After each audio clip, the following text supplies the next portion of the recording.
오늘 하나님께서 우리에게 주시는 말씀은 열왕기상 3장 5절 말씀입니다. 구약성경 열왕기상 3장 5절 말씀입니다. 구약 514페이지에 있습니다. 하나님의 말씀을 저 여러분이 한 목소리로 읽겠습니다. 시작. 기브온에서 밤에 여호와께서 솔로몬의 꿈에 나타나시니라.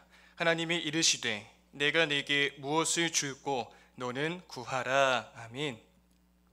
제가 자주 애용하는 도서 사이트에 지혜라는 키워드로 검색을 해보니까요, 무수히 많은 다양한 책들이 쏟아져 나왔습니다. 아주 세속적인 지혜, 사람을 얻는 지혜, 주식 투자의 지혜, 고요함의 지혜, 불멸의 지혜 등등, 이 저자마다 지혜에 대하여 다양한 시각과 관점에서 한 부분을 떼어놓고 본인이 평생을 일군 연구나 삶의 경험을 녹여 담은 것을 볼 수 있었는데요. 이 중에서 마음의 지혜라는 책을 보면 2장 행복을 만끽하는 지혜 속에 이런 대목이 나옵니다. 행복은 크기가 아니라 빈도다. 이후에 이어지는 인지심리학적 근거와 설명, 예시를 읽기 전에 이미 이 문장만으로도 많은 생각을 하게 하고 감동을 주고 깨우침을 얻게 하는 것 같습니다. 아마 이 책을 읽으신 독자분들 중에는 상당수가 이 문장에 매료되신 분들이 계실 겁니다. 제 주변 분들 가운데도 이 문장을 인용해서 SNS 상태 메시지로 설정해 놓으신 분도 계셨는데요. 단지 이 책뿐만 아니라 앞서 언급한 여러 책 속에 담겨 있는 수많은 통찰과 깨우침을 가지고 삶을 영위하는 사람들이 있다면 세상은 그들을 향해 지혜롭다, 지혜로운 사람이다 라고 말할 것입니다. 그렇다면 성경 속으로 들어와서 성경에 등장하는 인물들 가운데 지혜라고 한다면 여러분은 누가 생각나십니까? 역사상 지혜의 대명사로 불리는 사람은 누구일까요? 바로 여러분이 너무나 잘 아시는, 우리에게 굉장히 익숙하고 친숙한 솔로몬입니다. 비기독교인들에게도 지혜의 왕으로 유명한 솔로몬이 기브온에서 1,000마리의 번제를 드리고 난 이후 거기서 잠을 자던 중 꿈에 하나님이 나타나셔서 한 가지 소원을 얘기하라고 말씀하십니다. 오늘 본문 말씀 다시 한번 함께 읽겠습니다. 시작. 기브온에서 밤에 여호와께서 솔로몬의 꿈에 나타나시니라. 하나님이 이르시되 내가 네게 무엇을 줄고 너는 구하라. 저라면 무엇을 구했을까 생각해 보았습니다. 상상만 해도 꿈 같은 일이죠. 절로 미소가 지어집니다. 만약 여러분에게 오늘 밤 하나님께서 꿈에 나타나셔서 단 한 가지 소원을 구해보라고 말씀하신다면 여러분은 무슨 소원을 구하시겠습니까? 일어나지 않을 일이니 너무 진지하게 받아들이실 필요는 없습니다. 이 솔로몬이 하나님으로부터 받은 지혜를 잘 활용한 첫 번째 경우가 열왕기상 3장 16절로 28절에 기록되어 있습니다. 솔로몬의 판결로 널리 알려진 아주 유명한 내용이죠. 다윗을 이어 임금이 된 솔로몬에게 두 여인이 찾아왔습니다. 그들은 둘 다 아무도 없는 집에서 안타깝게도 각자 아이를 해산했는데 3일 만에 그중 한 여인이 아이 위에 누워 자느라 아이가 그만 질식되어 죽고 말았습니다. 그러자 아이를 잃은 여인이 밤중에 일어나 다른 여인이 잠든 틈을 타서 죽은 자기 아이와 살아있는 다른 여인의 아이를 바꿔버린 것입니다. 그로 인해 서로 살아있는 아이를 자기 아이라고 싸우다가 도무지 해결이 되질 않아서 왕에게까지 찾아와 시시비비를 가려달라고 한 것이죠. 이 지금처럼 CCTV나 홈캠이 있는 것도 아니고 아무런 증거도 없는 상황에서 서로 자기 아이라 우기니 난제 중 난제가 아닐 수 없었습니다. 이후 나타난 솔로몬 판결의 방식과 결론은 모두가 다 알고 있죠. 25절에서 27절입니다. 왕이 이르되 산 아이를 둘로 나누어 반은 이 여자에게 주고 반은 저 여자에게 주라. 그 산 아들의 어머니 되는 여자가 그 아들을 위하여 마음이 불붙는 것 같아서 왕께 아뢰어 청하건대 내 주여 산 아이를 그에게 주시고 아무쪼록 죽이지 마옵소서 하되 다른 여자는 말하기를 내 것도 되게 말고 내 것도 되게 말고 나누게 하라 하는지라. 왕이 대답하여 이르되 산 아이를 저 여자에게 주고 결코 죽이지 말라 저가 그의 어머니이니라 하매. 이 판결 이후에 솔로몬은 오고 오는 세대를 거쳐 지혜의 왕으로 알려지게 됩니다. 그렇다면 이 위대한 판결이 나오게 된 배경은 무엇일까요? 이미 살펴봤듯이 바로 앞의 내용인 열왕기상 3장 4절과 5절에 상세히 설명되어 있습니다. 앞서 말씀드린 대로 솔로몬이 왕이 되고 기브온에 가서 1천 번제를 드린 후 거기서 하룻밤을 묵게 됩니다. 그 밤에 여호와 하나님이 꿈에 나타나셔서 소원 한 가지를 말하라고 하셨죠. 솔로몬이 어떤 것을 구했을까요? 마음속으로 외쳐주시길 바랍니다. 솔로몬이 무엇을 구했죠? 마음속으로 외쳐주시기 바랍니다. 제가 아무 소리도 듣지 못했지만 여러분이 마음속으로 답하신 내용을 맞춰보겠습니다. 바로 지혜죠. 여러분 대부분 지혜라고 답하시지 않았습니까? 하지만 정답은 지혜가 아닙니다.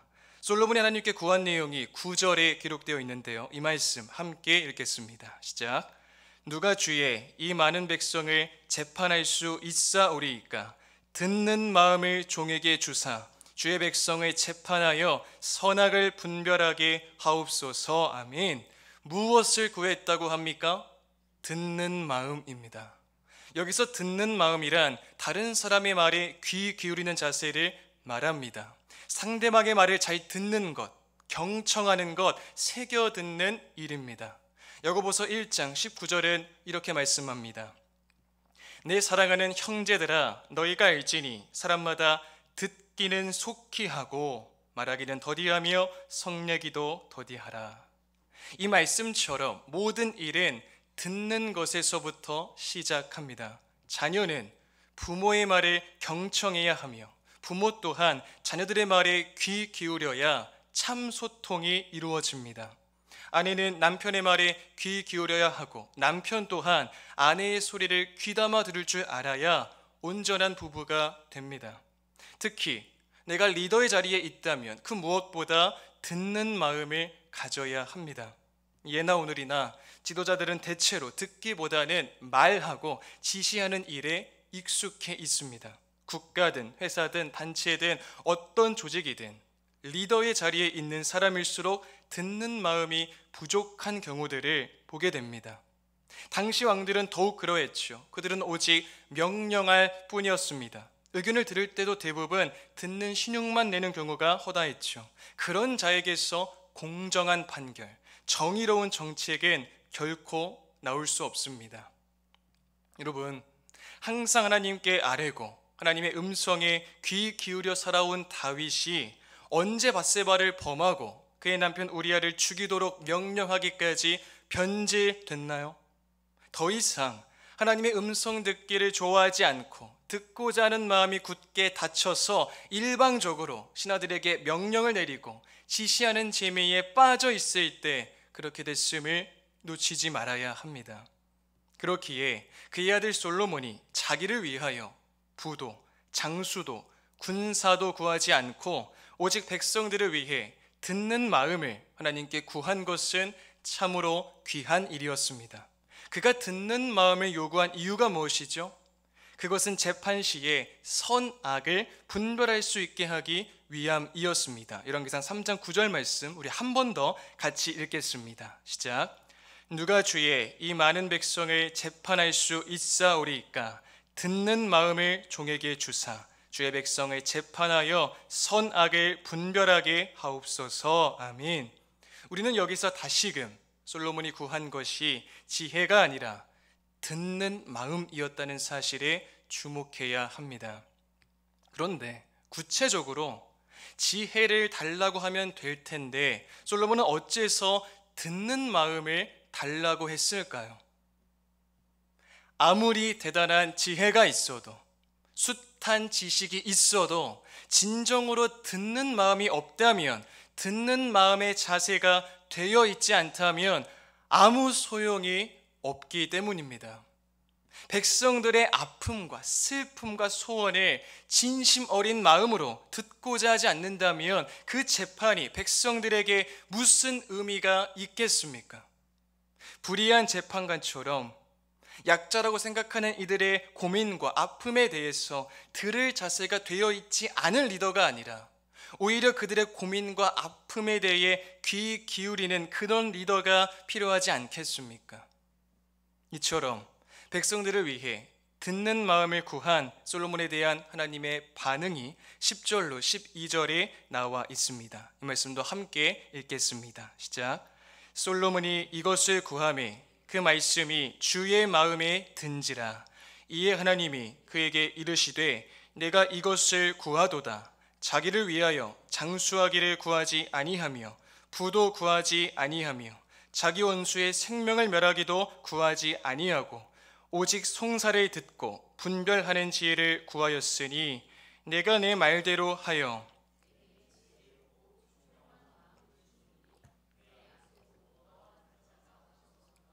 내 뒤에도 너와 같은 자가 일어남이 없으리라. 아멘. 솔로몬이 듣는 마음을 요구한 것이 하나님의 마음을 너무나 흡족하게 했습니다. 자기 자신을 위해 장수도 부도 원수의 생명도 구하지 않고 오직 백성들을 위한 자세를 가지고 있었으니 흡족하실 수밖에 없으셨을 것입니다. 그 결과 여호와 하나님께서는 송사를 듣고 분별하여 올바른 판결을 내릴 수 있는 지혜와 총명을 그에게 선물로 주셨습니다. 웬만한 왕 같으면 자기를 위해 부나 장수나 군사를 달라고 요구했을 것입니다. 아니면 백성의 목소리를 듣는 마음 없이 그저 지혜와 총명을 구할 수도 있었습니다. 백성보다는 자신의 명예와 유익을 위해서 지혜와 총명을 추구할 수도 있는 일 아닙니까? 그럼에도 솔로몬은 자신을 위해서가 아니라 백성을 위해서 듣는 마음을 구한 것입니다. 여기서 백성을 위하여라는 말은 곧 하나님을 위하여라는 말과 같습니다. 왜 그렇죠? 그 백성이 누구의 백성입니까? 하나님의 백성 아닌가요? 그러니 결과적으로 볼 때 솔로몬은 하나님을 위해서 듣는 마음을 달라고 요청한 셈이 되는 것입니다. 오늘 저와 여러분은 듣는 마음을 가지고 있습니까? 아니면 듣는 마음을 달라고 기도하고 있습니까? 우리는 주변 사람들의 고난과 아픔에 대해 들으려는 자세를 갖추고 있는지, 그런 듣는 마음을 달라는 기도에 얼마나 많은 시간을 쏟아붓고 있는지 돌아보고 반드시 점검해야 합니다.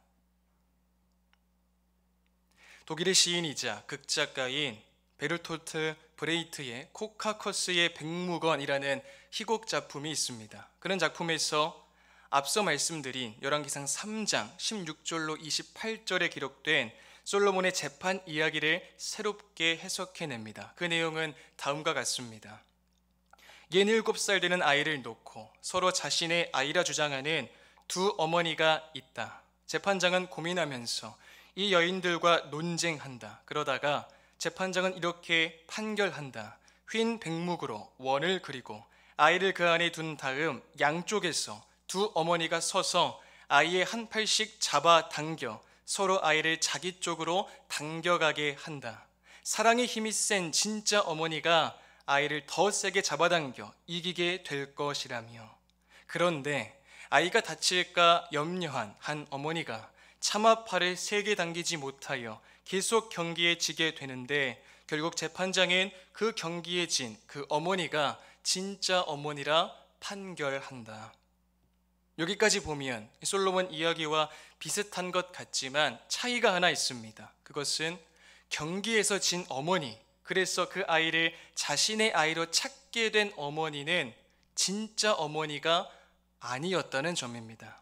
실상은 이러합니다. 6, 7년 전 그 아이가 갓난아기였던 시절 그 아이는 총독의 아이였습니다. 그런데 당시 반란이 일어나 총독은 살해당하고 아이의 어머니는 아이를 버리고 황급히 도망가는 일이 벌어졌습니다. 그때 총독의 한이었던 한 처녀가 얼떨결에 그 아이와 엮이게 되고 아이의 생명을 구하게 됩니다. 계속되는 위험에서 그 아이를 구하기 위해 그는 몇 번의 죽을 고비를 넘기며 살아왔습니다. 그러는 중 그 아이와 처녀는 서로가 서로에게 의지하는 존재가 되었습니다. 원래 그 처녀에게는 전쟁에 나간 사랑하는 남자가 있어 그와 결혼까지 생각하고 있었는데, 아이를 먹여 살리기 위해 마을의 다른 어떤 남자와 위장 결혼까지 하게 됩니다. 아이를 위해 사랑도 포기한 것이죠. 세월이 지나 전쟁이 끝나고 총독의 아내도 돌아오고 전쟁에 나갔던 애인도 돌아왔습니다. 그러자 총독의 아내는 자신의 아이를 돌려달라고 소송을 걸었습니다. 왜 이제 와서 소송인가 했는데, 그 총독의 아내는 아이보다 총독의 재산을 탐했기 때문에 아이를 요구했던 것입니다. 처녀는 더 이상 그 아이를 자신의 아이라 주장할 아무런 이유가 없었습니다. 더군다나 사랑하는 그 남자와 결혼하기 위해서는 자신의 아이가 아니라고 주장해야 할 형편이었죠. 그러나 그녀는 처음부터 끝까지 그 아이가 자신의 아이라 주장합니다. 사랑하는 남자도 포기하고 자신의 인생도 포기하고 오로지 이 아이가 자신의 아이라 주장합니다. 사랑 없는 총독 부인에게 아이를 보낼 수는 없었기 때문이죠. 그래서 재산 하나만 보고 자신의 아이라며 무자비하게 끌어당기는 총독의 아내와 달리 처녀는 혹여 아이가 다칠까 더 이상 끌어당길 수 없어 그 경기에서 진 것입니다. 하지만 지혜로운 재판장은 누가 그 아이의 진정한 어머니가 되어야 하는지를 알았기에 그 경기를 통해 그 아이의 어머니가 다름 아닌 그 처녀라고 판결한 것입니다. 재판장은 어머니란 혈육 관계를 넘어서서 아이를 진심으로 사랑하는 사람이어야 한다는 사실을 알았고, 그에 따라 정말 아이를 위한 진짜 어머니를 판결해 냈습니다. 그야말로 솔로몬이 떠올려지는 참으로 지혜로운 재판장입니다. 신명기 29장 2절에서 4절은 이렇게 말씀합니다. 모세가 온 이스라엘을 소집하고 그들에게 이르되, 여호와께서 애굽 땅에서 너희의 목전에 바로와 그의 모든 신하와 그의 온 땅에 행하신 모든 일을 너희가 보았나니 곧 그 큰 시험과 이적과 큰 기사를 네 눈으로 보았느니라. 그러나 깨닫는 마음과 보는 눈과 듣는 귀는 오늘까지 여호와께서 너희에게 주지 아니하셨느니라. 듣고 깨닫는 마음을 얻기란 쉽지 않습니다. 아니, 불가능합니다. 하나님께서 주시지 않으신다면 말이죠. 솔로몬이 명판결을 내릴 수 있었던 이유가 무엇입니까? 무엇이 솔로몬의 판결에 지배적인 영향을 미친 것일까요? 열왕기상 3장 28절에 해답이 들어 있습니다. 함께 읽겠습니다. 시작. 온 이스라엘이 왕이 심리하여 판결함을 듣고 왕을 두려워하였으니 이는 하나님의 지혜가 그의 속에 있어 판결함을 봄이더라. 아멘. 솔로몬이 하나님의 지혜를 소유했기에 가능했다고 말씀합니다. 그렇습니다. 솔로몬 속에 있는 하나님의 지혜가 발휘된 것입니다. 우리 속에 하나님의 지혜가 들어있지 않다면 우리는 그분이 원치 않는 어리석은 행동과 선택을 할 수밖에 없습니다. 그렇다면 이 세상에 하나님의 지혜보다 더 나은 보배가 또 있을까요? 없습니다. 바로 그 지혜가 다른 그 무엇이 아닌 듣는 마음을 가진 자에게 하나님으로부터 주어진다는 것입니다. 그런데 여러분, 그 누구보다도 듣는 마음을 가지신 분이 우리 곁에 계신다는 사실을 아십니까? 우리가 어떤 말을 하더라도 우리 이야기에 귀 기울여 주시는 듣는 마음으로 무장하신 분이 저와 여러분 곁에 계십니다. 그분이 누구시죠? 온 천지 만물을 창조하시고 보존하시며 지금도 역사하시어 다스리시는 하나님이십니다. 하나님께서 우리의 토로와 탄식과 신음을 언제나 매 순간 듣는 마음으로 경청하신다는 것입니다. 우리는 이 사실을 특별히 시편을 묵상할 때 깊이 깨닫게 됩니다. 여러분, 시편을 읽다 보면 하나님께 이렇게까지 원망해도 되는 걸까? 이건 좀 심한 거 아닐까? 아무리 그래도 그렇지 어떻게 하나님께 이렇게 표현할 수 있을까 하는 내용들이 여러 구절에서 나타납니다. 우리가 보는 개역개정 성경은 굉장히 점잖게 표현하고 있는데, 직설적으로 표현한다면 하나님 언제까지 자고 계실 겁니까? 제발 좀 일어나세요. 일어나셔서 당신 백성들 좀 구하세요. 왜 멀리 계세요? 왜 숨으세요? 언제까지 화내실 거예요? 이렇습니다. 만약 이 외침이 모세오경, 율법서에 기록이 됐다면, 하나님의 이름을 함부로 일컫고 하나님의 일하심을 신뢰하지 않고 원망하고 분노를 토로한 이 사람은 어떻게 됐을까요? 상상에 맡기겠습니다. 그런데 이 탄식이, 이 울부짖음이 시편 안에서만큼은 버젓이 하나님의 말씀으로 기록이 되어 있다는 겁니다. 왜 그럴까요? 하나님께서 친히 들으시겠다는 겁니다. 시편은 하나님께서 공인하신 기도문입니다. 우리가 어떠한 원망도, 불평도, 비난도, 탄식도, 토로도, 울부짖음도 전부 하나님께서 들으시겠다는 겁니다. 하나님께서는 언제나 듣는 마음을 가지시고 우리의 연약한 외침을 모른 채 하지 않으시고 들어주십니다. 먼저 들으시고 공감하시고 위로하시며 가장 선하고 완전한 길로 우리를 인도해 가십니다. 사랑하는 여러분, 다시 질문 드리겠습니다. 오늘 하나님께서 여러분에게 한 가지 소원을 말하라고 하신다면 무엇을 구하시겠습니까? 정말 이 일이 일어난다면 여러분은 무엇을 구하시겠습니까?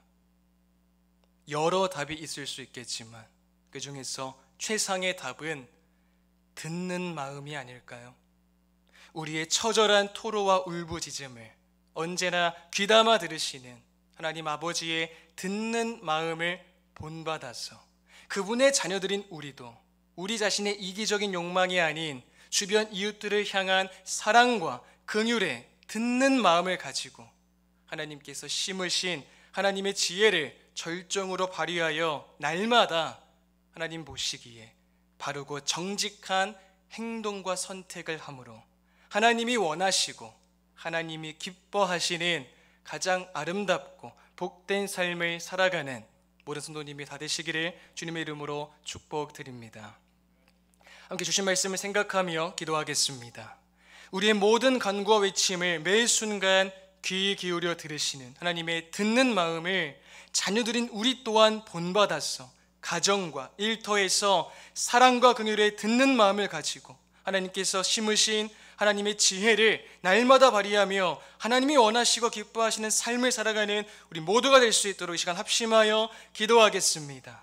하나님 감사합니다. 주님, 오늘도 이 기도의 시간 저희를 부르시고 주의 말씀을 듣게 하시니 감사합니다. 하나님 아버지, 특별히 모든 성경 가운데 이 시편 말씀을 우리가 묵상할 때에 정말 이러한 탄식과 이러한 울부짖음과 이러한 토를 어떻게 하나님께 우리가 감히 아뢰 수 있을까, 그러한 생각이 듭니다. 주님, 그러한 모든 이 간구, 그러한 모든 우리의 기도를 하나님께서 먼저 들으시겠다라고 우리에게 말씀하신 것을 봅니다. 주님, 우리의 모든 간구 참으로 나약하고 연약하고 어쩌면 이러한 고백으로 감히 하나님께 할 수 있을까 하는 그런 모든 연약한 우리의 외침들을 매 순간 귀에 기울여 들으시고 듣는 마음을 가지고 우리의 그 감정에, 우리의 아픔에 공감하시며 귀에 기울여 경청해 주시며 우리를 위로하시는 하나님의 듣는 마음 우리가 본받아서 우리 또한 우리가 직면하는 모든 상황과 관계 속에서 그 사랑과 긍휼에 듣는 마음을 가지고 내 주변의 이웃들, 그들의 겪는 고난과 아픔을 듣는 자세를 가지고 또한 그 과정 속에서 하나님께서 심으신 하나님의 지혜를 정말 절정으로 발휘하여서 내가 만족되고 내가 기뻐하고 내가 원하고 쫓는 그러한 삶의 모습이 아니라 하나님이 원하시고 하나님이 기뻐하시는 그러한 삶을 살아가는 우리 모두가 될 수 있도록 이 모든 한 사람 한 사람이 다 될 수 있도록 주님께서 역사해 주시옵소서.